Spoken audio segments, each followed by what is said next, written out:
Allez-y, Adèle, racontez-nous. Eh ben, je suis... Vous avez 22 ans. Non, je vais les avoir. C'est dans 2 mois.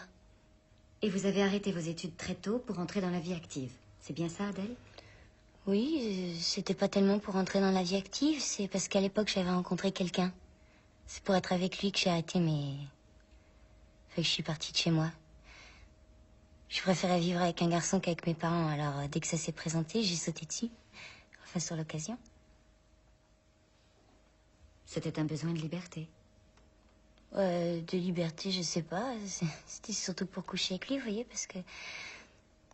Quand j'étais plus jeune, je me disais que... La vie, ça devait commencer le jour où on fait l'amour, et qu'avant ça, on n'est rien. Alors, le premier qui a eu envie de le faire, je suis partie avec lui, pour qu'on soit que tous les deux, et pour que ma vie commence. Mais le problème, c'est que ça n'a pas très bien commencé. Mais vous ne vous entendiez pas avec ce garçon? Pourquoi est-ce que ça n'a pas bien commencé? Parce que c'est toujours comme ça avec moi, ça commence mal et ça finit encore plus mal. Je tombe jamais sur le bon numéro. Vous savez les papiers collants qu'attirent les mouches en spirale? Mais c'est moi craché. Les histoires moches, il n'y en a pas une qui me passe à côté.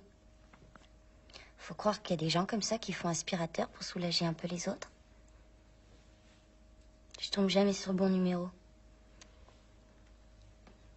Tout ce que j'essaye, ça rate. Tout ce que je touche, ça se transforme en vacherie. Comment vous expliquez ça, Adèle? Ah bah, la poisse, ça s'explique pas, hein. C'est comme l'oreille musicale, si vous voulez. On l'a ou on l'a pas. Qu'est-ce qui s'est passé avec ce garçon? Avec lequel? Le premier, celui avec qui vous êtes parti. Ça n'a pas été jusqu'au bout? Ah si, ça a été tout au bout. Mais vous avez été déçue. Ben non, c'est... Au contraire, c'est ça le problème, parce que si ça m'avait pas plu autant, je serais peut-être pas là aujourd'hui. Enfin bon. Sauf que la première fois, on n'était peut-être pas trop à l'aise. Oui, la première fois, c'est jamais très facile. Et puis, si vous n'étiez pas très à l'aise, c'est parce que vous étiez très jeunes tous les deux. Non, parce qu'on était au lavabo d'une station-service et que c'est pas très pratique. Je sais pas si vous avez déjà essayé. Non. C'est pas pratique, surtout sur les autoroutes. C'est moi qui avais eu l'idée de faire du stop parce que je croyais que l'histoire d'amour, ça se passait toujours au bord de la mer. Mais le stop, c'était pas une bonne idée. Marqué, hein. C'est normal aussi parce que si on fait le compte des bonnes idées, j'en ai pratiquement jamais eu. Puis c'est toujours pareil. Chaque fois, je m'emballe trop vite, je réfléchis pas, c'est ça mon défaut.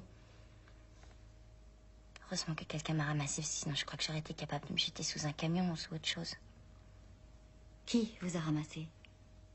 Je peux pas vous dire son nom parce que c'était un homme marié, un psychologue.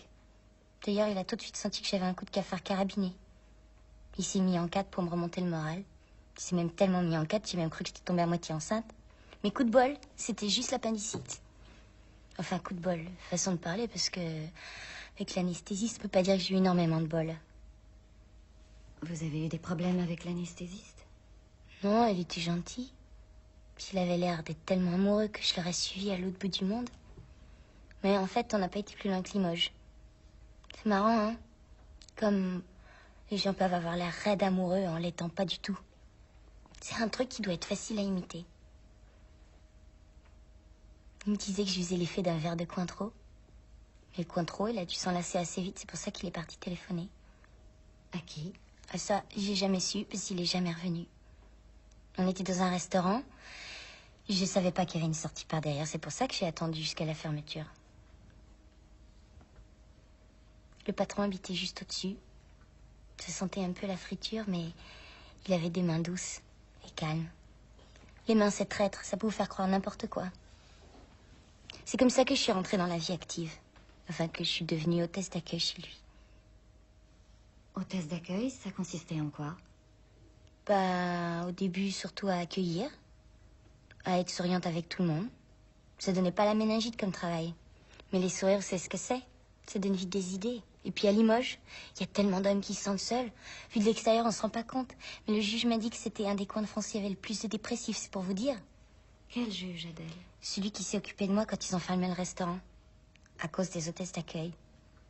Lui aussi, il était dépressif. Mais c'est pareil. Lui non plus s'est pas occupé de moi très longtemps. Même pas un quart d'heure. Dans une chambre d'hôtel, sans oreiller, sans télé, sans rideau. Remarquez, il avait pas mauvais fond. Quand il a vu que j'avais les yeux rouges de larmes, il m'a offert son mouchoir. Puis il est parti.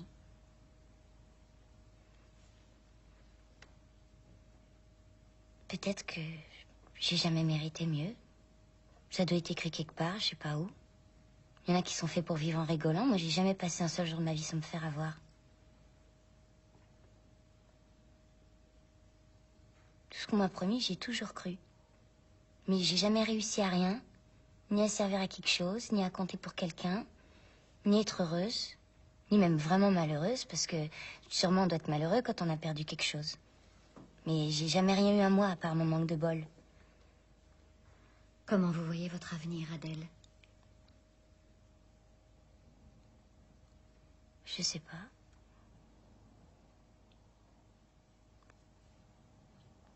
Quand j'étais petite, j'avais qu'une seule idée, c'était de grandir. Je voulais que ça aille plus vite. Mais maintenant, je sais pas à quoi ça a servi, tout ça. Je sais plus.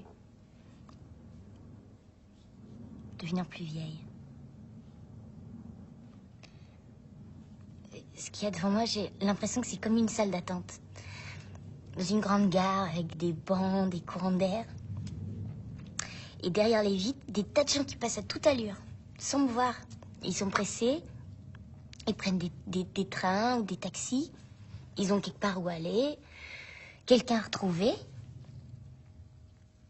Et moi, je reste assise là, j'attends.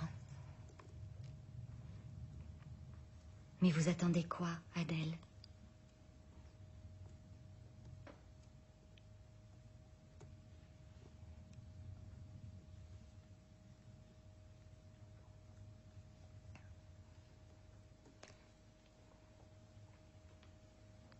Il m'arrive quelque chose.